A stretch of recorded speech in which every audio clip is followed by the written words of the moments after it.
Obamacare has been costly and complicated from the beginning, but right now it's collapsing. For 1 out of 3 Americans going into the exchange next year, they're going to be down to a single choice. So it's not a marketplace like the president describes it. It's a monopoly. In Wyoming, we only have one choice, but many states are now in that situation. And there's an area in Arizona where they have no choices. So we're going from an Obamacare wasteland into an Obamacare ghost town.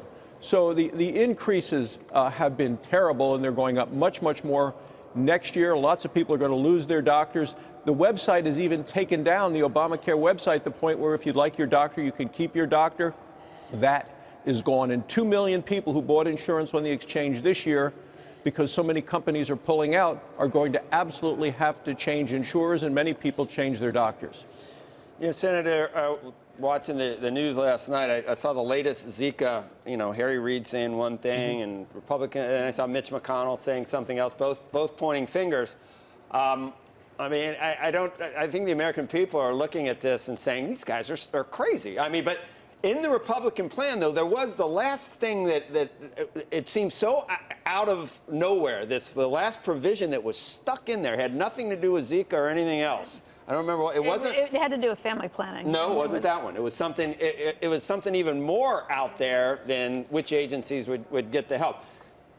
I mean, what are we supposed to think about that when Congress has about a 6% approval rating right now? Why try to stick something in at the last minute? Why not just do it and just give Harry Reid, no way out? The money is there. The request that the NIH has made, the request that the Center of Disease Control has made, $1.1 billion, that is there. We need to fund it. There are two things you can do to help in the fight against Zika. One is to kill mosquitoes, and the other is to develop a vaccine. It's going to take a couple of years to develop the vaccine. You need to kill the Zika virus, which means kill the mosquitoes. They hang around where there's water. There's going to be a lot of additional water in Florida after the storms.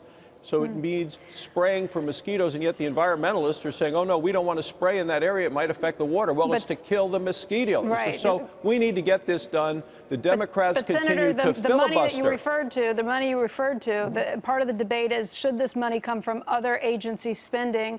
Should it be cut from, let's say, cancer research? Or is this new money that should be allocated? And what's your answer to that?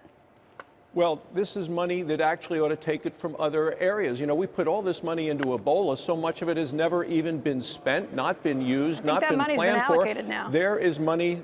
They don't need that money there. There are a lot of programs that money has been allocated to, and you take a look and say, do we need to spend that money in those areas? No, you need to move it to other places. But would you be complacent and allow this to continue debt if it in was this your country. State that was dealing with an onset of this? I mean, I think that's what's frustrated Florida so much. Yeah, I can very easily find areas in the budget where you say you shouldn't need to spend this money in this area. The Democrats say, no, just add it to the debt. Add it to a $20 trillion debt. That's irresponsible. There are other areas where you can take money that doesn't need to be spent and focus it here.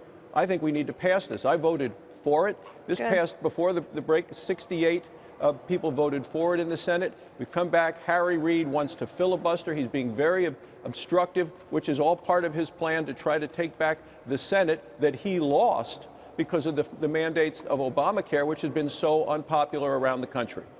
What else do you think can get done in this session, Senator? What should the priorities be? Well, I've introduced legislation along with some colleagues that try to protect people from this Obamacare monopoly. Because if you're those folks in those 1 out of 3 counties where you're down to a single choice under Obamacare, and it's expensive, and it doesn't include your doctor, I don't think you ought to be fined by the federal government because you don't buy a government-mandated program. We have a number of senators who have signed on to that. I'd like to see that done between now and the election. Obamacare continues to be very unpopular around the country, and I just want to get some freedom and protection for these people and give them some of the flexibility and choices that I think they deserve in a health care plan, as opposed to what President Obama and the Democrats have forced on the American people. Hey CNBC fans, thanks for checking out our YouTube channel. Here you're going to find videos packed with all of the information that you need to be smarter about your finances. You can subscribe by clicking right here and click on all the videos around me or the eye right here to watch the latest from CNBC. Thanks for watching.